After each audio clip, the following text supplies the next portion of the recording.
Hi everyone, welcome or welcome back. My name is Matthew and I'm here today to talk about what to do when you feel stuck trying to manifest your desire. But before we get into that, any links to my website, Instagram, anything like that are all in the pinned comment. Now with that said, let's get into the video.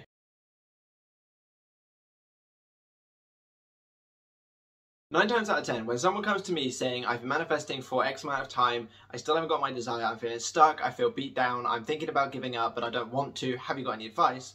9 times out of 10, that says to me that they are doing techniques or anything like that to get something. Now, I know obviously that may seem a bit strange because the whole point of manifestation is so that we can experience things in our 3D, but there's missing a key component, and that is experiencing it internally first. Techniques themselves are not manifesting. We are always manifesting, whether it's good, bad, ugly. Everything, the states that we go throughout the day are what create our reality, which is why our reality seems to follow the same pattern constantly, because we are always in that state. If you start a job, you are in the state of being someone at that job. Now, unless you have been able to get yourself out of that state, i.e. you've got a different job, or you've been fired, or you're jobless, or anything like that, that state will continue because that is the state that you dominantly lie in. So, with that in mind, when you're doing a technique to get something, you are basically saying, I am this because I want this, which is then in turn saying that you do not have this, if that makes sense. You need to experience it internally first and embody the state of you already having that inside for it to reflect outwards. The best way that I can sort of make this into an analogy is when you do your hair or get a tattoo or anything physical, you are doing it to change you. You are not doing it to change the mirror. The mirror will reflect you, so you will see in the mirror this tattoo, but you don't tattoo the mirror in order to see that tattoo on yourself, if that makes sense. So in this case, doing a technique to get something is basically the same as tattooing the mirror. That is not what we're doing. We are tattooing ourselves. We are internally embodying the person that has this thing. And the mirror, the 3D, just happens to reflect what we feel inside or what we experience inside dominantly. So if you want a new job or you want an SP or anything like that, you have to first embody that person. Now, or the person that has that, sorry. Now, going back to the point of feeling stuck, if you're feeling stuck, that means that you are looking at the 3D in order to see whether or not you have that. You are looking at the tattooed mirror to see if that tattoo has appeared on you yet, if that makes sense.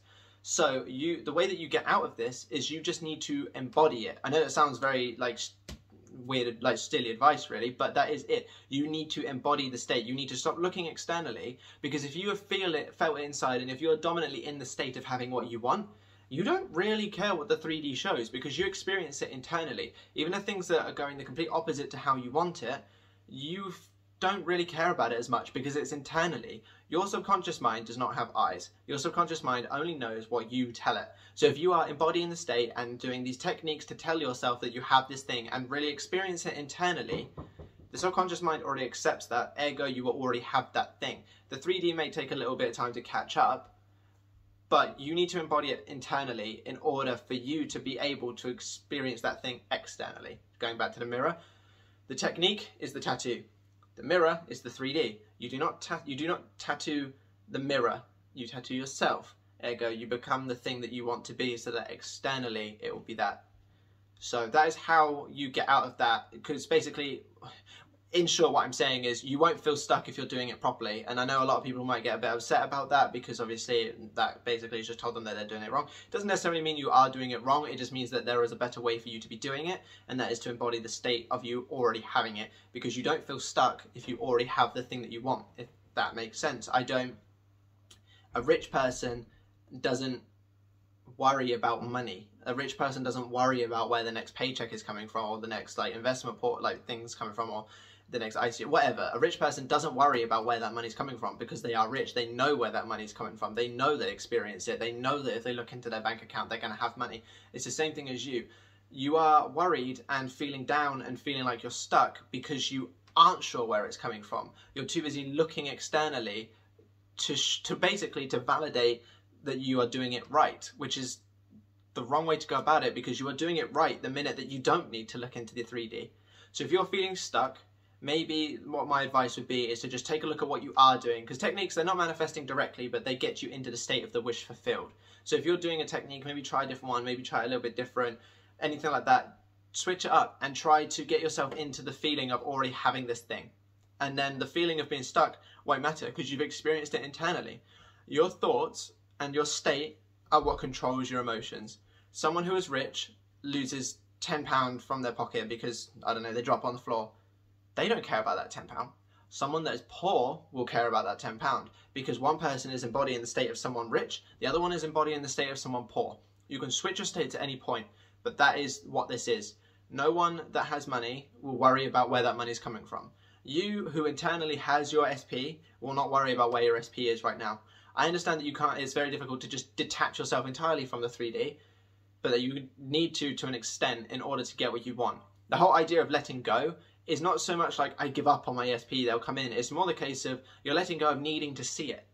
You experience it internally and it just happens to come outside. This is why, come on the outside. This is why a lot of people say that when they got their, not affirmations, their manifestation, either A, it didn't feel as important to them as they thought it would, and that is because they've already experienced it internally. If you get a brand new car, you might be bored of it after like a week or so.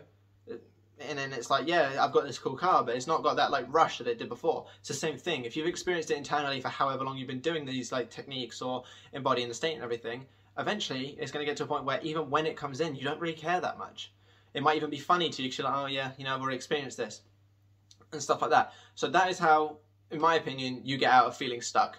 You take a look at what you're doing, you take a look at the states that you embody, the thoughts that come up randomly throughout the day, and see where they're at. If they are still telling you the opposite of what you want, that is why you're stuck, because you haven't fully embodied the state of someone who isn't stuck. I really hope this video has helped you. If I need to do another video just to sort of clear anything up a little bit more, because I know I've kind of gone a bit jumpy here, then by all means I will. Just drop it in the comment below. But I think this has hopefully been like conclusive enough. Like, comment, subscribe, it really helps me out. Thank you for everyone that checked out the website and for the coaching clients that I have. I really appreciate it, and I really hope that you're enjoying working with me. I've been trying to do absolutely amazing. I've been trying to do absolutely as much as I can in my emails so that if I don't get back to you within a couple of days, for example, then you've got obviously a big thing to work from. Really enjoying doing it, so thank you everyone that's checked that out, and I will see you in the next one. Bye-bye.